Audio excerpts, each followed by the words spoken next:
Bhiloda police station હદના ઘનસોર ગામની સીમમાં LCB Aravalli ટીમે ગણનાપાત્ર પ્રોહિબિશન કેસ શોધી કાઢી નોંધપાત્ર સફળતા મેળવી છે.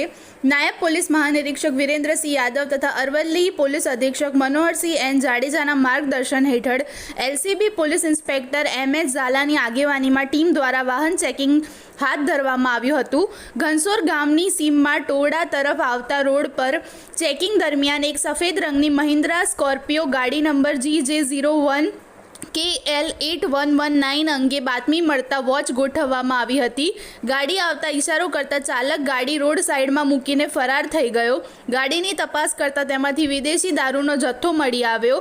કુલ મુદ્દામાલ 10,57,080નો મુદ્દામાલ કબજે કરી ભિલોડા પોલીસ સ્ટેશન ખાતે કાયદેસરની કાર્યવાહી હાથ ધરવામાં આવી.